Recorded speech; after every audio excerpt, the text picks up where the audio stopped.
नमस्कार. मी भाऊ तोरसेकर. तुम्ही बघत आहात प्रतिपक्ष.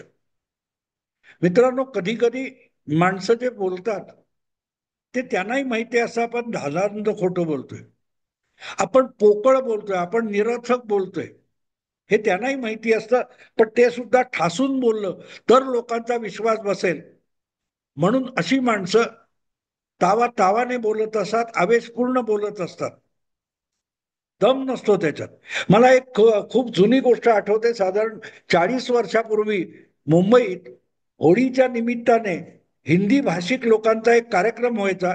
देशभरातले मोठे मोठे व्यंग साहित्य, व्यंग कविता करणारे, व्यंग गद्य लिहिणारे अशा लोकांचा एक कार्यक्रम परळच्या MD कॉलेज मधले प्रोफेसर चेतन हा मेळावा भरवायचे. आणि फार सुंदर कार्यक्रम त्या बिर्ला मातोश्री सभागारमध्ये व्हायचा. तिथे एक कवी आला होता, व्यंग कवी होता. त्याने फार सुंदर सांगितलं की एका ठिकाणी कवी संमेलन होतं आणि त्या कवी संमेलनामध्ये लोक पुचाट आणि फालतू कविता ऐकून चिडले होते.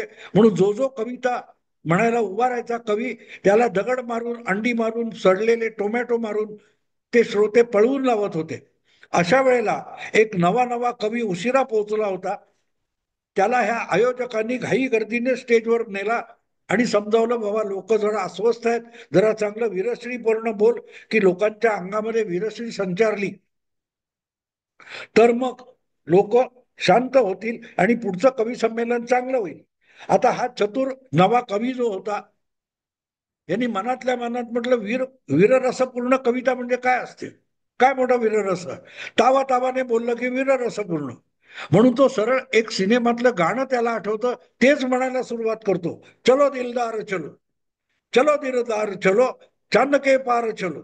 असा आवेशात म्हटलं की वीररसपूर्ण झालं. त्याच्यात मोठं काय असतं. त्यामुळे आवेश, तर तो त्या तावातावात म्हणत असतो. तर समोरच्या प्रेक्षकातून एक तरुण उभा राहतो आणि त्याच्या हातात एक दगड असतो. तो दगड उडवत झेलत चेंडू सारखा तो म्हणतो, चलो दिलदार चलो, चांद के पार चलो. तो तो खालचा तरुण दगड हातातला दाखवून त्याला म्हणतो, भागो हम तैयार है, चलो चलो.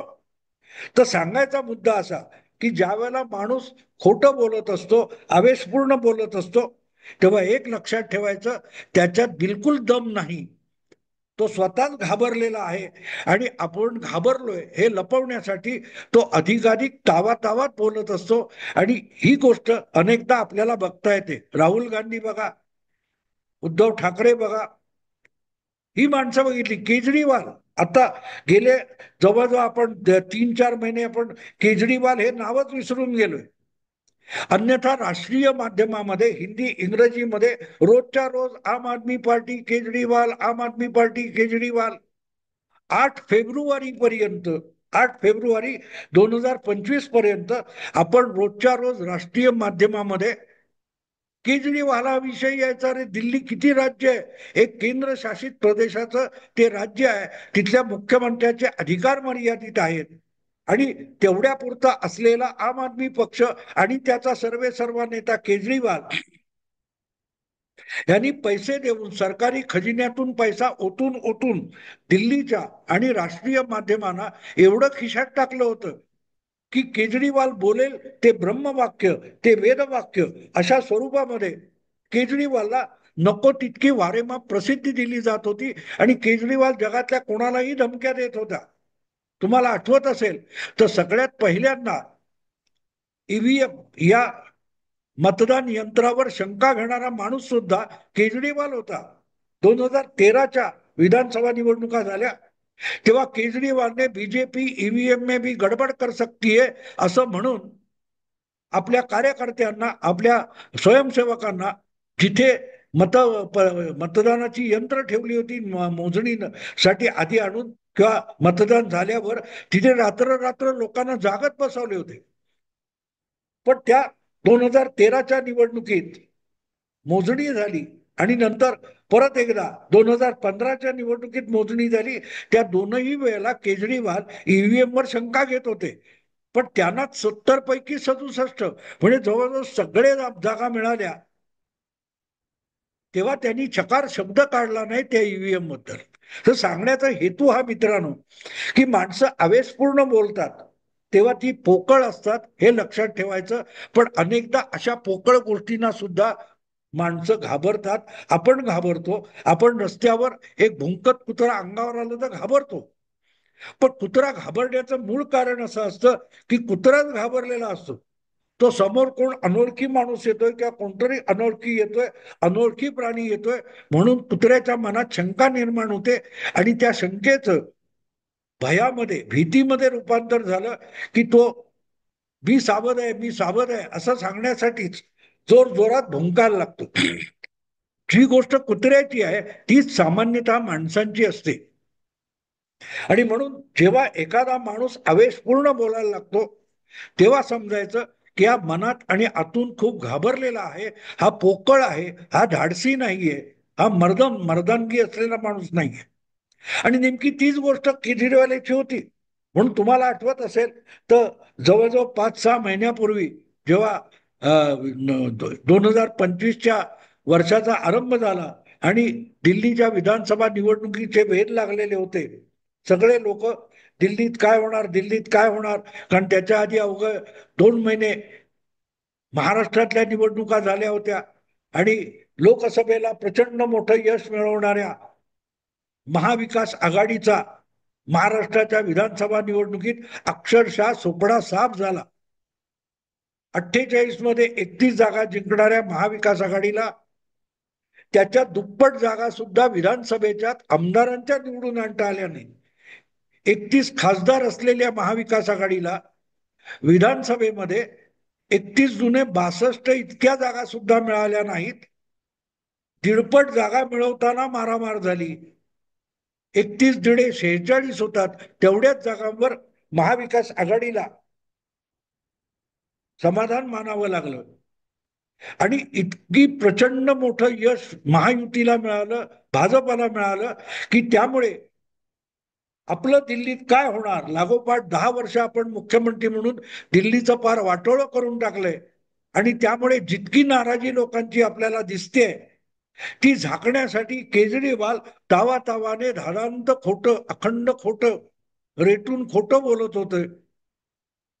आणि आठवतं केजरीवालचं एक वाक्य कि मोदी जी इस जन्म में तो आप हमें दिल्ली में हरा नहीं सकते, आपको दूसरा जन्म लेना पडेगा. मोदी अजूनही त्या जन्मात आहेत, पण केजरीवाल मात्र या जन्मातून कुठल्या कुठे गायब झालाय.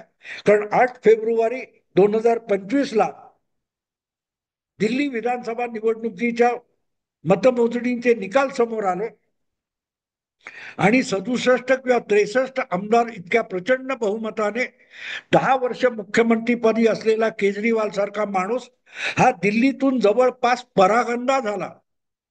8 फेब्रुवारी 2025 ज्या दिवशी निकाल लागले तेव्हा ईव्हीएम वर शंका व्यक्त करण्यापेक्षा केजरीवाल यांनी पत्रकारांना सामोरं जाण्याची सुद्धा हिंमत केली नाही. जो माणूस रोजच्या रोज पत्रकारांसमोर येऊन मोदींना धमक्या देत होता, भाजपला इशारे देत होता, तो विधानसभेचे निकाल लागल्यानंतर गायब झाला. आणि गायब होण्यापूर्वी त्याने एक व्हिडिओ करून टाकला की मला हा निकाल मान्य आहे, हा पराभव मान्य आहे, यापुढे जी काय आमच्यावर जबाबदारी विरोधी पक्ष म्हणून आहे ती आम्ही पार पाडू, यशस्वीरित्या पार पाडू. जी आश्वासनं भाजपने दिलेली आहेत दिल्लीकरांना ती आश्वासनं पूर्ण करण्यासाठी भाजपला आम आदमी पार्टी भाग पाडेल, त्यासाठी आम्ही संघर्ष करू वगैरे वगैरे असला एक व्हिडिओ बनवून तो सोशल मीडियावर टाकून केजरीवाल जो गायब झाला तो अजूनपर्यंत, आता बघा किती मी बोलतोय, तो जुलै महिना आहे म्हणजे जवळजवळ 5 महिने संपून गेले, पण केजरीवाल कुठल्या कुठे गायब झालाय त्याचा पत्ता नाही. मध्ये एकदा केजरीवालच्याच मुलीचं लग्न होतं तेव्हा त्याचं दर्शन झालं. अधूनमधून पंजाबमध्ये होतं. विपश्यना करण्यासाठी, निवडणुकीनंतर विपश्यना करण्यासाठी म्हणजे ध्यानधारणा करण्यासाठी जिथे आम आदमी पार्टीचं सरकार आहे अशा पंजाब प्रांताच्या होशियारपूर जिल्ह्यामध्ये केजरीवाल गेलेले होते. पण ती जी दिल्ली सोडली त्यानंतर केजरीवाल दिल्लीमध्ये सार्वजनिकरित्या कोणाला दिसलेला सुद्धा नाही, दिसलेला सुद्धा नाही. आणि जो माणूस सत्तेमुळे भ्रष्टाचार होतो, सत्तेची खुर्ची माणसाची मानसिकता बिघडवते, असं सांगत सांगत सार्वजनिक जीवनात आणि राजकारणात आला तोच केजरीवाल आज सत्तेसाठी किती हपापलेला आहे ते बघाल किंवा ऐकाल तर तुम्हाला चैन पडणार नाही, नवल वाटेल की कमाल आहे, माणूस एवढा बदलू शकतो. हमें बंगला नहीं चाहिए, हमें गाडी नहीं चाहिए, हम जनता की सेवा के लिए आए. म्हणून पहिल्यांदा मुख्यमंत्री पदाची शपथ घ्यायला गेलेला केजरीवाल हा मेट्रो रेल्वेने आला होता. नंतर कोणीतरी दान केलेल्या किंवा भेट दिलेल्या वॅगनार गाडीतून फिरत होता. आज त्या केजरीवालला 10 गाड्यांचा ताफा असल्याशिवाय कुठे इकडे तिकडे जाता येत नाही. हमें सिक्युरिटी नाही चाहिए असं म्हणणारा केजरीवाल आज पंजाब सरकारच्या कडून विशेष सिक्युरिटी घेऊन त्या गराड्यामध्ये जगतोय. हा सगळा इतिहास मी एवढ्यासाठी सांगतो की माणसं बदलली की किती लाचार आणि अगतिक होतात. आज त्या केजरीवालची अवस्था बाळासाहेब ठाकरे यांचा नातू आदित्य ठाकरे सारखी झालेली आहे. आपल्या नावावर आदित्य ठाकरे आणि बाळासाहेब ठाकरे याच्यामध्ये 2 पिढ्यांचं अंतर आहे. पण केजरीवाल हा एकाच पिढीमध्ये आपल्याच पिढीमध्ये किती बदलून गेला बघा. ज्या माणसाच्या नावावर आणि ज्या माणसाच्या एकूण ओळखीवर किंवा चेहऱ्यावर दिल्लीमध्ये आम आदमी पक्ष नावाचा एक नवा पक्ष निवडणुकीला लागोपाठ 3दा यशस्वी झाला. पहिल्यांदा विरोधी पक्ष म्हणून का होईना पण 2 नंबरचा पक्ष बनला आणि लागोपाठ 2दा 1 नंबरचा पक्ष बनला. प्रचंड बहुमत घेऊन पक्ष बनला. केजरीवालचा चेहरा आणि केजरीवालचं नाव 5 साल बेमिसाल फिरसे केजरीवाल वगैरे वगैरे केजरीवाल बेमिसाल अशा घोषणांवर जो पक्ष जिंकत होता त्या केजरीवालला गेल्या विधानसभा निवडणुकीत आपल्याच मतदारसंघात 4थ्यांदा लढताना पराभूत व्हावं लागलं.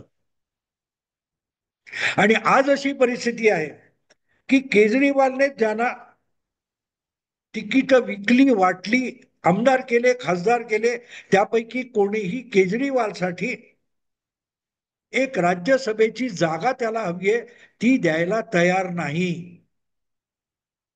द्यायला तयार नाही. आपण सार्वजनिक जीवनात कुठल्या तरी सरकारी पदावर असल्याशिवाय राजकीय पदावर असल्याशिवाय आपली ओळखच राहत नाही, आपलं अस्तित्व संपतं अशा भ्रमामध्ये केजरीवाल किती वाहून गेलाय बघा. की मुख्यमंत्री पद नाही मंत्रीपद नाही तर निदान खासदारकी किंवा आमदारकी तरी असली पाहिजे म्हणून केजरीवाल कमालीचा अगतिक झालेला आहे. आणि म्हणून त्याने एकामागून एक पंजाबमधून ज्यांना राज्यसभेवर आम आदमी पार्टीने पाठवलं अशा लोकांना आपली जागा रिकामी करून मला द्या म्हणजे केजरीवाल द्या म्हणून आग्रह केला तो कोणीही राजीनामा द्यायला तयार नाही. आणि कारण सरळ आहे, त्यांनी रोख करोडो रुपये केजरीवालला मोजले आणि राज्यसभेची जागा मिळवलेली आहे, ते फुकट जागा कशाला सोडतील. नीलम गोरे जे उबाठा शिवसेनेच्या बाबतीत बोलल्या ती गोष्ट जवळपास अनेक पक्षांमध्ये आहे. कारण ज्यांनी कधी आम आदमी पार्टीच्या आंदोलनामध्ये धरण्यामध्ये सत्याग्रहामध्ये भाग सुद्धा घेतला नाही अशा अनेक लोकांना केजरीवालने एकामागून एक दिल्लीत असो किंवा पंजाबमध्ये असो राज्यसभेचे सदस्य करून टाकले. हरभजन सिंग नावाचा क्रिकेटपटू कधी आम आदमी पार्टीत होता. अगदी केजरीवालला अटक झाल्यानंतर केलेल्या निदर्शनामध्ये सुद्धा आम आदमी पार्टीचा राज्यसभा सदस्य असून हरभजन सिंग तिकडे फिरकला नव्हता. आणि ज्यांना पैसे देऊन तुम्ही तिकीट खासदारकी दिलेली आहे ते तुमच्यासाठी आज राजीनामा कशाला देतील. तेव्हा संजीव अरोडा नावाचा असाच एक खासदार राज्यसभेचा त्याला केजरीवालने आता पंजाब मधला मंत्री करण्याचे आमिष दाखवले, लालूच दाखवली आणि त्यासाठी त्याला जालंधर पश्चिम या विधानसभा मतदारसंघात निवडणुकीला उभा केले. कारण सरळ आहे की जालंधर मध्ये तो आमदार झाला तर त्याला मंत्री करायचा आणि मग मंत्री करण्याच्या बदल्यात तो राज्यसभेची जागा रिकामी करेल आणि त्या जागी भगवत सिंग मान हा आम आदमी पार्टीचा मुख्यमंत्री केजरीवालला राज्यसभेत उरलेल्या मुदतीसाठी राज्यसभा सदस्य म्हणून पाठविल. किती अगतिकता आहे बघा. यात इथे आदित्य ठाकरेचा काय संबंध आला असं तुम्ही म्हणाल तर आदित्य ठाकरे यांचा राजकारणातला प्रवेश तुम्ही आठवलात तर तुम्हाला कळेल की केजरीवाल आणि आदित्य ठाकरे यांच्यात साम्य आणि साधर्म्य काय आहे. लोकसभा 2014च्या निवडणुकीमध्ये सर्वाधिक मत शिवसेना उमेदवाराला ही वरळी मतदारसंघात मिळालेली होती आणि म्हणून त्या वरळी मतदारसंघात जो शिवसेनेचा आमदार होता सुनील शिंदे याला बाजूला करून तिथून आदित्य ठाकरे यांना विधानसभेची उमेदवारी द्यायची असा निर्णय घेण्यात आला. पण तो मतदारसंघ जर मशागत करून सुनील शिंदेने बनवलेला आहे तर त्याने आपला मतदारसंघ का सोडायचा. तर त्याला आश्वासन देण्यात आलं चिंता करू नकोस तुला विधान परिषदेवर सदस्य म्हणून घेतलं जाईल. तेवढ्यावर भागलं नाही की सुनील शिंदेच्या जागी आदित्य ठाकरेंना मतदार स्वीकारेल की नाही या भयापोटी त्यापूर्वी त्या मतदारसंघातून दोनदा निवडून आलेले राष्ट्रवादी काँग्रेसचे आमदार जे 2014ला सुनील शिंदे 2014ला सुनील शिंदेकडून पराभूत झाले त्या सचिन अहिरना सुद्धा राष्ट्रवादी सोडून शिवसेनेत आणलं गेलं आणि मग 2014ला एकमेकाविरुद्ध लढलेले दोन प्रमुख उमेदवार हे आदित्य ठाकरे यांच्या रथाचे जणू दोन घोडे बनवले गेले. आत्मविश्वास नसला की माणसाला किती तारांबळ आणि पळापळ करावी लागते त्याचा तो पुरावा आहे की तुला हे देतो ते देतो असं करून त्याला लालूच दाखवायची आमिष दाखवायचं आणि त्याच्याकडून ती वस्तू काढून घ्यायची. त्या अल्लाद्दीनच्या कथेमध्ये तुम्हाला माहिती असेल की तो त्याचा काका कोण असतो तो त्याला वेगवेगळी लालूच दाखवतो आणि तो जादूचा दिवा अल्लाद्दीन कडून काढून घेण्याचा प्रयत्न करतो. नेमकी तीच गोष्ट आदित्य ठाकरेंच्या बाबतीत झाली होती.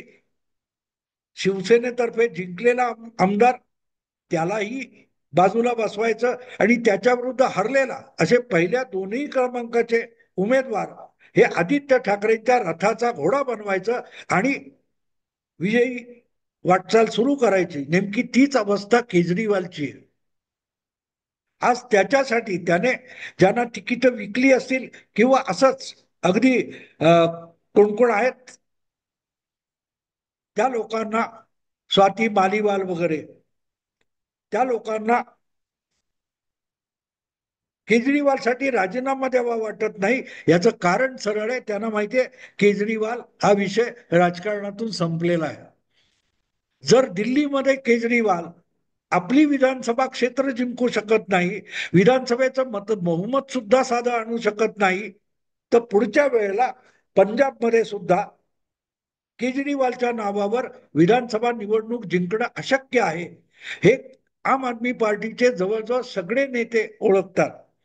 यापुढे केजरीवालच्या नावावर मतं मिळणार नाहीत आणि म्हणून आपल्या बळावर जी काय लढाई लढायची ते ओळखूनच संजीव अरोडा असेल त्याने सांगितलं की मी नाही राजीनामा देणार. तेव्हा केजरीवालने किती अगतिकता आहे बघा. राज्यसभेच्या काय 1.5-2 वर्षाची मुदत शिल्लक असेल. मला वाटते 17ची निवडणूक आहे 17 नाही सॉरी 22ची म्हणजे 27ला परत निवडणूक व्हायची आहे आणि त्यामुळे राज्यसभेची मुदत मला वाटतं साधारण 3-1 वर्षाची मुदत शिल्लक असेल. त्या 3 वर्ष राज्यसभेचा सदस्य होण्यासाठी केजरीवाल किती गयावया करतोय. ज्यांच्यावर अशी तिकीट फेकली उपकार केले त्या उपकृतांचे उपकार घेण्यासाठी केजरीवाल लाचार झालाय. याचं कारण सत्ता पद आणि राजकीय पद या खेळीच आपलं अस्तित्व नाही आपली ओळख नाही इतकी अगतिकता केजरीवाल मध्ये आलेली आणि म्हणून जी स्थिती आदित्य ठाकरेची होती की विरोधी उमेदवार सुद्धा आपल्या पक्षात आणा, कोणी स्ट्रॉंग उमेदवार विरोधात असताच कामा नये. कारण सचिन अहिर हा विरोधात उभा राहिला तर कदाचित आदित्य ठाकरे सचिन अहिर कडून सुद्धा पराभूत झाले असते. पण मनात धाकधूक असते, आत्मविश्वास नसलेली माणसं ही अशी असतात. आणि केजरीवालची अवस्था नेमकी ती आहे. त्याचा आदित्य ठाकरे झालाय आणि म्हणून दिल्लीत परत यायचं तर कुठलं तरी पद, त्या पदासाठी मिळणारा बंगला, गाड्या, सुविधा, त्यासाठी केजरीवाल अगतिक झालाय. आदित्य फरक एक आहे, केजरीवाल त्या सुविधांसाठी अगतिक आहे आणि आदित्य ठाकरे त्या सत्ता पदासाठी, प्रतिष्ठेसाठी अगतिक. पण दोघांमध्ये जी अगतिकता आहे ती मात्र जशीच्या तशी एकसारखी आहे आणि ती तुमच्या नजर आणून द्यायची. म्हणून हा व्हिडिओ केला. आवडला लाईक करा, शेअर करा आणि प्रतिपक्षाला सबस्क्राईब करा. नमस्कार.